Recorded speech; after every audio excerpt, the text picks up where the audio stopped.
జై శ్రీరామ్. శ్రీమాత్రే నమః. శ్రీ గురుభ్యో నమః. రవి సంచారం కుంభరాశిలోకి సూర్యనారాయణమూర్తి ప్రవేశించబోతున్నారు. 2024 సంవత్సరం ఫిబ్రవరి నెల 14వ తారీఖు నుంచి అక్కడి నుంచి నెలనాళ్ళ పాటు కూడా సూర్యనారాయణమూర్తి కుంభరాశిలో సంచారం జరపనున్నారు. సూర్యనారాయణమూర్తి కుంభరాశిలో సంచారము ఈ సంవత్సరము చాలా విశేషమైన అంశాలతో కూడుకొని ఉంది. దానికి కారణము కర్మ ఫలప్రదాత అయిన శనీశ్వరుడు కుంభరాశిలోనే సంచారం చేస్తూ ఉండడం ఒక కారణము. రెండవ కారణము వీరిద్దరూ తండ్రి కొడుకులు, ఇదొక రెండవ కారణము. మూడవ కారణం, అతి ముఖ్యమైన కారణము, సింహరాశికి అధిపతి సూర్యనారాయణమూర్తి. 12 రాశుల్లో ఆయన రాశి సింహరాశి, ఆయన రాశి సింహరాశి. ఇప్పుడు కుంభరాశిలో ఉండి సప్తమ దృష్టితోటి సింహరాశిని సూర్యనారాయణమూర్తి వీక్షిస్తూ ఉన్నారు. ఎప్పటి నుంచో కుంభరాశిలో ఉన్న శనైశ్వరుడు కూడా సింహరాశి మీద ఆయన వీక్షణని పెట్టారు.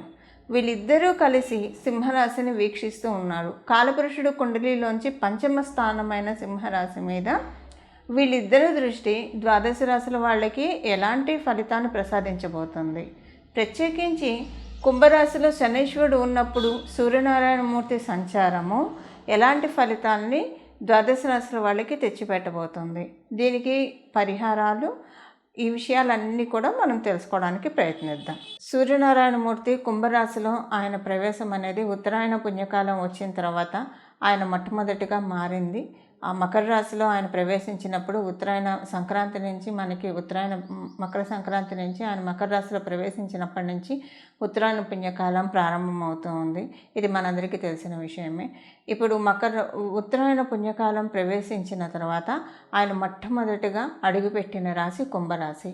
ఈ కుంభరాశి కాలపురుషుడు కుండలిలోంచి లాభస్థానం అవుతోంది. సహజ లాభస్థానం అవ్వడం వల్ల ఎక్కడైతే సూర్యనారాయణమూర్తి తేజస్సు ఏ రాశిలో అయితే ఉంటుందో ఆ రాశికి 12 రాశుల వాళ్ళకి మరియు ద్వాదశ లగ్నాల వాళ్ళకి కూడా ఆ రాశి ఏ స్థానం అవుతుందో ఆ స్థానం మీద వెలుగులు సూర్యనారాయణమూర్తి చిందించబోతున్నాడు. ఈ విషయంలో అంటే ఏదో ఒక రకంగా బెనిఫిట్ ద్వాదశ రాశుల వాళ్ళకి, ద్వాదశ లగ్నాల వాళ్ళకి ఉంటుంది.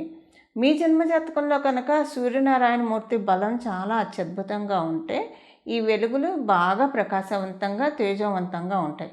మీ జన్మజాతకంలో కనుక సూర్యనారాయణమూర్తి బలం అంతగా లేకపోతే కనుక అప్పుడు కూడా గోచారం మీకు వరాన్ని అయితే ప్రసాదిస్తుంది. కాకపోతే ఇది పూర్తిగా అంటే మీ జన్మజాతకం సహకరించట్లేదు కాబట్టి 50% అయితే ఈ బ్లెస్సింగ్స్ ఉంటాయి. మరియు ఇక్కడ మనం తెలుసుకోవాల్సిన విషయం ఏంటంటే, మీరు కనుక శని మహర్దశ జరుగుతూ ఉన్నా, అలాగే రవి మహర్దశ జరుగుతూ ఉన్నా, వీళ్ళ అంతర్దశలు జరుగుతూ ఉన్నా, ఇప్పుడు సూర్యనారాయణమూర్తి కుంభరాశిలోకి ఆగమనము కొన్ని విశేషాంశాన్ని సూచిస్తుంది. అంటే ఈ విశేషాంశాలు మీకు ఇంకా ఎక్కువగా వర్తిస్తాయి అని అర్థము. అలాగే మనకి ఇప్పుడు ఏలినాటి శని జరిగే రాశులు మకర రాశి, కుంభరాశి, మీనరాశి. అలాగే అష్టమ శని మరియు అర్ధాష్టమ శని. అష్టమ శని జరిగే రాశి వాళ్ళు కర్కాటక రాశి వారు, అర్ధాష్టమ శని జరిగే వాళ్ళు వృశ్చిక రాశి వాళ్ళు. ఇప్పుడు ఇదంతా ఎందుకు చెప్తున్నానంటే, ఏలినాడు శని, శని మహాదశ, శని అంతర్దశ, అర్ధాష్టమ శని, నేను మాట్లాడేది సూర్యనారాయణమూర్తి గురించి అయినా వీటి గురించి ప్రస్తావించడానికి కారణము, సూర్యనారాయణమూర్తి శనీశ్వరుడితోటి కూడి సంచారం ఒక నెలనాళ్ల పాటు సాగిస్తారు కాబట్టి శనీశ్వరుడికి సంబంధించిన విషయాల్లో కూడా కొన్ని మంచి ఎఫెక్ట్స్ సూచించబోతున్నాయి. అందువల్ల ఇప్పుడు మనం తెలుసుకున్నట్టు ఏలినాడు శనిలో ఉన్నవాళ్ళు, అష్టమ శనిలో ఉన్నవాళ్ళు, అర్ధాష్టమ శనిలో ఉన్నవాళ్ళు, లేదా మీకు శని మహర్దశ జరుగుతున్నా, శని అంతర్దశ జరుగుతూ ఉన్నా, రవి మహర్దశ జరుగుతూ ఉన్నా, రవి అంతర్దశ జరుగుతూ ఉన్నా, లేదా మీ జన్మజాతకంలో సూర్యనారాయణమూర్తి చాలా బలోపేతంగా ఉంటే ఈ ఫలితాలు మీకు ఇంకా మంచి అనుకూలతని తెచ్చిపెడతాయి. అంటే ఇంకా వీటి కంటే ఇంకా కొన్ని రెట్టింపు ఫలితాలు వస్తాయని ఇక్కడ మనకి అర్థము. ఇక మనం ద్వాదశ రాశుల వాళ్ళకి సూర్యనారాయణమూర్తి కుంభరాశిలో సంచారం చేస్తూ ఎలాంటి ఫలితాన్ని ప్రసాదిస్తున్నాడు అన్న అంశాన్ని మనం తెలుసుకుందాం.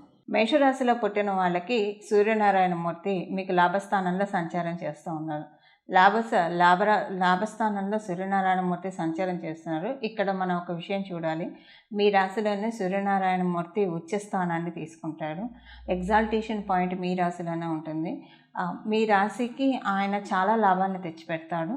అంటే ఇక్కడ ఒక రకంగా చెప్పాలంటే శనీశ్వరుడు కూడా సహజ లాభాధిపతి అవుతూ ఆ లాభస్థానంలో సంచారం చేయడము చాలా మంచిది. మీకు కనుక మీ నాన్నగారు ఉండి మీ నాన్నగారితో మీకు ఏమన్నా మనస్పర్ధలు ఇలాంటివి ఉంటే కనుక అవన్నీ తొలగిపోయే శుభ సమయం మీకు ఆసన్నమైందని ఇక్కడ అర్థము.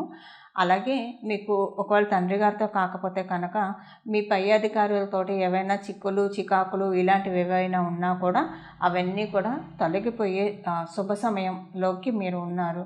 మీ అధికారులు ఎవరైతే ఉంటారో వారు మీరు చేసే పనిని గుర్తిస్తారు. ఇప్పుడు లైట్ ఎక్కడ పడింది? సూర్యనారాయణమూర్తి అంటే తేజం కదా, లైట్ బ్రైట్నెస్ ప్రకాశవంతంగా ఉంటాడు. ఇది మనందరికీ తెలుసు. ఉదయాన్నే ఆయన ఆకాశంలోకి రాగానే భూమండలం మొత్తం వెలుగులు విరజిమ్ముతూ ఉంటుంది. ఇప్పుడు ఆయన ఎక్కడొచ్చాడు? మీ రాశి అంటే కుంభరాశి అంటే మీకు లాభస్థానంలోకి వచ్చాడు, శనీశ్వరుడితోటి కూడి ఉన్నాడు. సో వెలుగులు ఏ విషయాల్లో విరజిమ్ముతాయి? మీకు ఫైనాన్షియల్ మ్యాటర్స్లో వెలుగులు విరజిమ్ముతాయి. మరియు అలాగే మీ మీ మీ శ్రమకి తగ్గ గుర్తింపుకి ఇప్పుడు ఐడెంటిటీ వస్తుంది. ఇన్నాళ్ళు మీరు పడ్డ కష్టానికి తగ్గ ఫలం దక్కట్లేదని చాలామంది బాధపడుతూ ఉంటారు. ఇప్పుడు మీకు కష్టానికి తగ్గ ఫలం ఆసన్నమైందని చెప్పాలి. చివరిలో నేను రెమెడీ చెప్తా. రెమెడీ మటుకు చేసుకోవడానికి అందరూ చేసుకోవాలి. మీరు మటుకు మిస్ అవ్వకుండా ప్రయత్నించండి. ఎందుకంటే మళ్ళీ మనకి ఇలాంటి కాంబినేషను అంటే రవిశనుల సంచారం కుంభరాశి అనేది కుంభరాశిలోంచి ఆయన వెళ్ళిపోయిన తర్వాత 30 సంవత్సరాలు కూడా ఆయన రాడు కాబట్టి మీనరాశిలోకి వెళ్ళిపోయిన తర్వాత దీన్ని చాలా జాగ్రత్తగా ఒడిసి పట్టుకోవడానికి ప్రయత్నిస్తే కనుక చాలా మంచిది. అలాగే ఇంకా ఏ విషయాల్లో మీరు అనుకున్న పనులన్నీ వేగవంతం అవ్వడానికి, మీరు ఒకవేళ గవర్నమెంట్ ఎంప్లాయీస్ అయితే మీకు ఏమైనా ఎరియర్స్ పెండింగ్ అమౌంట్స్ మీ గవర్నమెంట్కి సంబంధించింది కావచ్చు, లేదా బయట అయినా సరే పర్సనల్గా ఎవరితోటైనా ఉంటే అవన్నీ రావడానికి అవకాశం ఉంది. మీరు కనుక రాజకీయాల్లోకి వెళ్ళాలని ప్రయత్నిస్తూ ఉంటే ఇది చాలా చక్కటి శుభ సమయము. రాజకీయ రంగంలో కనుక మీరు ఉంటే కనుక ఇప్పుడు మీకు మంచి బ్రైట్గా ఉంది. పీరియడ్ అంతా కూడా చాలా మంచి పీరియడ్లోకి సూర్యనారాయణమూర్తి తీసుకెళ్తున్నాడు అని ఇక్కడ ఒక అర్థము. సంతానానికి సంబంధించిన అనుకూలతలు చాలా బాగా ఉంటుంది. సంతానం యొక్క ప్రోగ్రెషన్ చాలా బాగా ఉంటుంది. మీ సంతానాన్ని చూసి మీరు గర్వపడే విధంగా వాళ్ళు తయారవుతారు. అంటే వెలుగు ఆయన అక్కడి నుంచి సప్తమ దృష్టితోటి మీ పంచమ రాశిని చూస్తూ ఉన్నారు కాబట్టి మీ ఆలోచనలు, మీ సంతానము వీటన్నిటికీ కూడా చాలా సన్మంగళాన్ని క్రియేట్ చేసే విషయం, అంటే చాలా సన్మంగళాన్ని ప్రసాదించే పరిస్థితుల్లో సూర్యనారాయణమూర్తి ఉన్నాడు కాబట్టి ఈ విషయాల్లో మీకు చాలా అనుకూల అంశాలు చోటు చేసుకోబోతూ ఉన్నాయి. వ్యాపారస్తులకి లబ్ధి బాగా ఉంటుంది. ఉద్యోగస్తులకి ఇందాకే చెప్పాను కదా, అధికారులతోటి చాలా చక్కటి శుభ ఫలితాలు ఉంటాయని.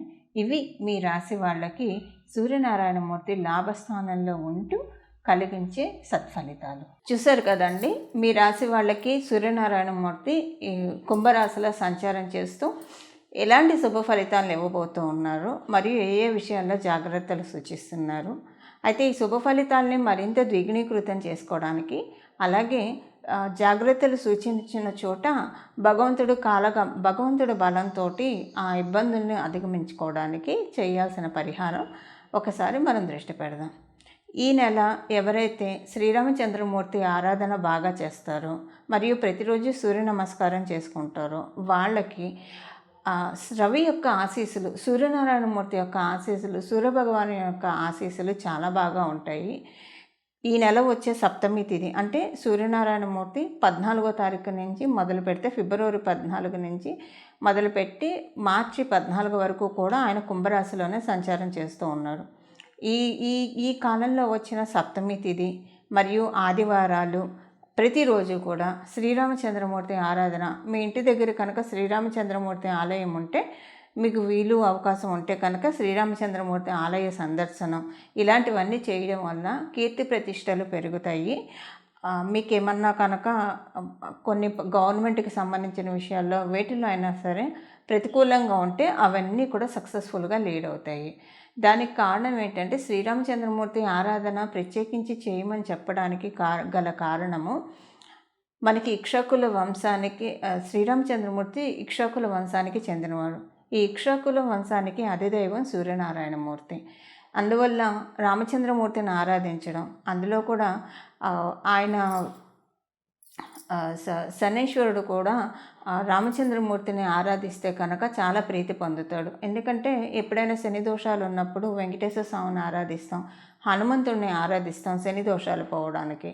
అయితే ఇక్కడ మనకి హనుమంతుడిని ఆరాధిస్తే రామచంద్రమూర్తి పలుకుతాడు, రామచంద్రమూర్తిని ఆరాధిస్తే హనుమంతుడు పలుకుతాడు.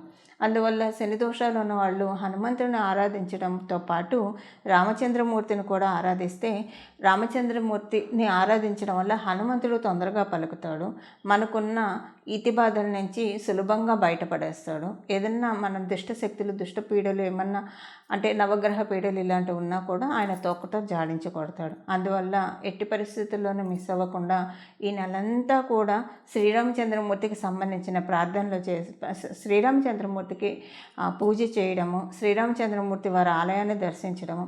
లేదు ఇది ఏది మాకు అవ్వదండి, శ్రీరామ శ్రీరామ శ్రీరామ శ్రీరామ అని మనసులో 24 గంటలు జపం చేసుకోవడానికి ఎలాంటి దోషమో లేదు.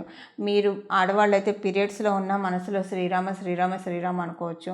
ఆడమగ అని భేదం లేకుండా మీకు అశౌచం ఉంది అంటే ఎవరైనా మీ ఇంట్లో వాళ్ళు స్వర్గస్థులు అయ్యారు, సో మేము చేయొచ్చా చేయకూడదు అన్న అనుమానం అక్కర్లేదండి. నామజపం ఎప్పుడైనా చేయొచ్చు. మనసులో శ్రీరామ శ్రీరామ శ్రీరామ అనుకుంటే కనుక చాలా చక్కటి ఫలితాలు వస్తాయి. మళ్ళీ మనకి ఇలాంటి ట్రాన్సిట్ ఇప్పుడు శనీశ్వరుడు కుంభరాశిలో ఉన్నాడు కాబట్టి మనకి ఇంకా సత్వరంగా అంటే ఈ కమింగ్ 1 ఇయర్లో మనం చేసిన ఈ 1 మంత్ చేసిన దాని ఫలితాలు కమింగ్ 1 ఇయర్లో ఎప్పుడైనా వస్తాయి, చాలా మంచి ఫలితాలు వస్తాయి. అది మీ జన్మజాతకం అనుకూలిస్తే కనుక ఇంకా మంచి ఉన్నతి స్థితిలోకి స్టేటస్ మారే విధంగా ఫలితాలు ఉంటాయి. మళ్ళీ మనకి శనీశ్వరుడు కుంభరాశిలో అంటే సూర్యనారాయణమూర్తి ప్రతి సంవత్సరం కుంభరాశిలో వస్తాడు, కానీ శనీశ్వరుడు కనుక కుంభరాశిలోంచి మీనరాశిలోకి జరిగిపోయాడా మళ్ళీ 30 సంవత్సరాల వరకు మనం ఇలాంటి కాంబినేషన్ అస్సలు చూడలేము. అందువల్ల చాలా జాగ్రత్తగా శ్రీరామచంద్రమూర్తి ఆరాధన ఈ నెలనాళ్ళు చేయండి. భగవంతుడు ఇచ్చే సన్మంగళాన్ని అందుకోండి. మీరు అలా సన్మంగళాన్ని మీ జీవితంలో అందుకోవాలని చెప్పి రామచంద్రమూర్తిని మనస్ఫూర్తిగా నేను కూడా ప్రార్థిస్తూ మంగళం. నమో భగవతే వాసుదేవాయ.